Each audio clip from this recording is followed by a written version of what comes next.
The above three questions will therefore have to be considered by the full bench in the light of the provisions of the Act of 1986, the principles of Mohammedan law, and the provisions of sections 125 to 128 of the code. Stop the main question with regard to the right of a divorced Muslim woman for maintenance under section 125 of the code from her former husband after passing of the Act of 1986 deserves to be taken up first for consideration.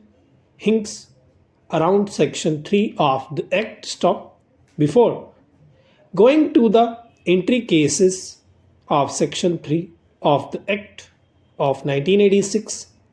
It would be necessary to consider the aims and objects for which the Act of 1986 has been passed. Stop here.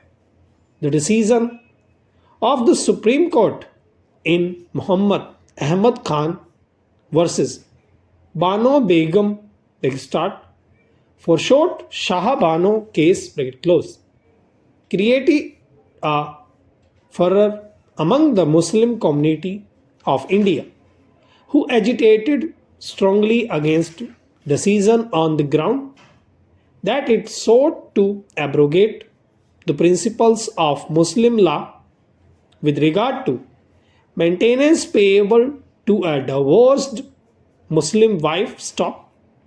In the wake of the protests made against the said decision, the Parliament passed the Act of 1986. Stop. It would be in the fitness of things to make a reference to the objects and reasons of the said Act, which clearly brings out the circumstances under which the Act was passed and indicates the objects which it seeks to achieve. Stop.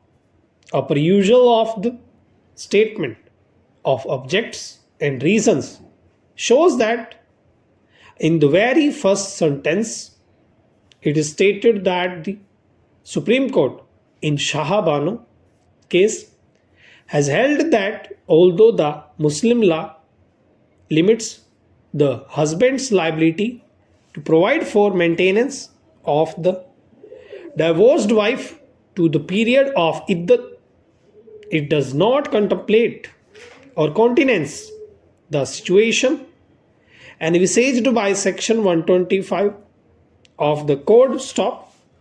The court held that it would be incorrect and unjust to extend the above principle of Muslim law to cases in which divorced wife is unable to maintain herself. Stop.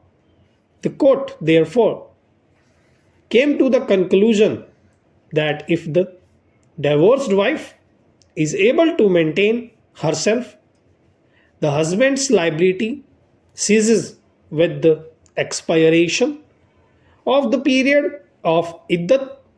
But if she is unable to maintain herself after the period of iddat, she is entitled to have recourse to section 125 of the code. Stop. The above statement is almost taken verbatim from the statement of objects and reasons, and it clearly highlights 2 points which must be kept in mind for the purpose of a decision in the instant case